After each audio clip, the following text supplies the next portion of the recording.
नंदनवन इथे जिथे कुष्ठरोगी आणि मतिमंद, प्रौढ 18 वर्षाच्या पुढची जी मुलं आहेत ना, ते या ठिकाणी असतात. दिव्यांग आहोत, पण लाचार नाही. या वाक्याचा अर्थ हा व्हिडिओ पूर्ण बघितल्यानंतर ना नक्की कळून जाईल. हॅलो, नमस्कार. मी आहे रोहिणी आणि मी वसमतमध्ये राहते. मी अशा अनेक शाळांवर भेट देते, जिथे की अशी विशेष मुलं असतात. पण आत्तापर्यंत मी लहान मुलांपर्यंतच बघितलेल्या आहेत शाळा. आज नांदेडच्या जवळ नेरली इथं असलेल्या या ठिकाणी ना मी भेट द्यायला गेले होते. तिथं माझ्या लक्षात आले, की 18 वर्षाच्या पुढची मुलं इथे असतात. का तर त्यांच्या घरचे त्यांना सांभाळू शकत नाही. ते वयाने बरेच मोठे झालेले असतात आणि त्यांना मतिमंद असल्यामुळे त्यांचा दिमाग आजही लहान मुलांसारखाच असतो आणि अशा मुलांना सांभाळणं खूप कठीण जातं. अशा मुलांना सरकारही कुठलीच मदत करत नाही. ना जॉबसाठी मदत केली जाते, ना मानधन. मानधन हे फक्त आणि फक्त 2,500 आहे. त्यामध्ये काय होणार आहे? सुरुवातीला फक्त 200 होतं. 200हून 500, 500हून 1000, 1000हून 1,500 आणि आत्ता कुठं 2,500 मिळतं. तेही खूप जणांना मिळत नाही कारण की त्यांनी त्यांची के-वाय-सी केलेली नाहीये. इथे बघू शकता तुम्ही गार्डन आहे, मुलांना खेळण्यासाठी आहे आणि खूप मोठं आहे हे ठिकाण. नांदेडपासून खूप जवळ असलेल्या नेरळीमध्ये बरेच विद्यार्थी इथे राहतात आणि स्वतः काही ना काहीतरी करण्याची त्यांच्याकडे कला आहे.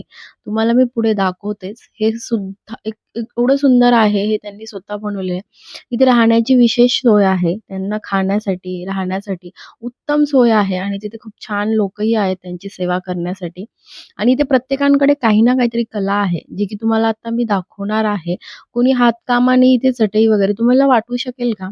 ही एखाद्या मतिमंद मुलांनी केलेलं आहे म्हणून आणि हे तुम्ही विकतही घेऊ शकता. अशा लोकांना तुम्ही मदत करायला नक्की इथे एक वेळेस आवश्यक भेट द्या.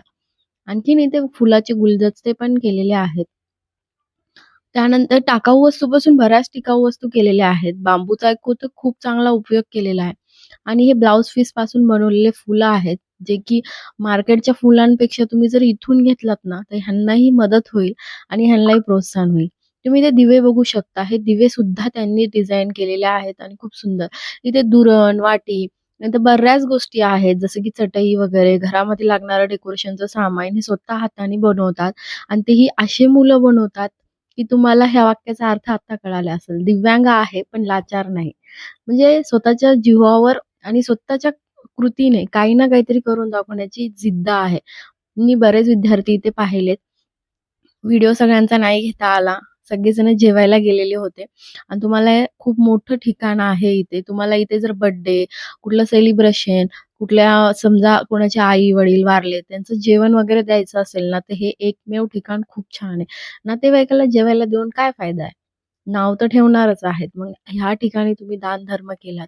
मनाची शांती काय आहे? इथे जर येऊन तुम्ही बघितलात ना, खरंच तुम्हाला खूप छान वाटेल. प्रत्येक दगडावर ना कुठला ना कुठला तरी संदेश दिलेला आहे, जे की तुमच्या जीवनामध्ये ना खरंच खूप उपयोगी होणार आहे. छोट्या-मोठ्या गोष्टींसाठी रडत बसणारे तुम्ही लोकं, इथे आल्यानंतर ना सगळं दुःख विसरून जासाल. इथे बघू शकता तुम्ही इतकं शांत वातावरण आहे आणि इतकं निसर्गरम्य वातावरणामध्ये हे ठिकाण बनवलेलं आहे आणि खूप मोठं आहे मेन म्हणजे. इथे असेही काही आजी-आजोबा आहेत, त्यांना कुष्ठरोग आहे, त्यांना त्यांच्या घरच्यांनी सोडून दिलेलं आहे, कोणाला घरचे नाहीयेत, अशा लोकांना सुद्धा इथे राहायला आहेत आणि इथे बघू शकता तुम्ही सध्याला संख्या खूप कमी होती. काही जण त्यांच्या घरी परत जातात, वापस येतात, असं चालू असतं इथं आणि ते सगळ्यांसाठी आम्ही काही ना खूप काही कमी नेलं नव्हतं, पण ठीक आहे, जेवढं नेलं होतं ते खूप छान होतं.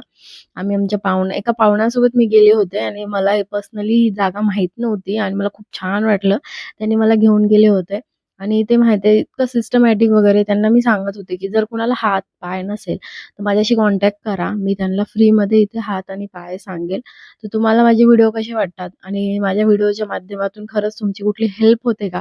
मला तुम्ही नक्की कमेंट करून सांगा आणि इथे एक वेळेस आवश्यक भेट द्या. मी तुम्हाला ॲड्रेस वगैरे सगळं काही मेन्शन केलेलं आहे. आणि थँक यू सो मच. तुम्ही मला खूप सारं प्रतिसाद देता. Thank you so much.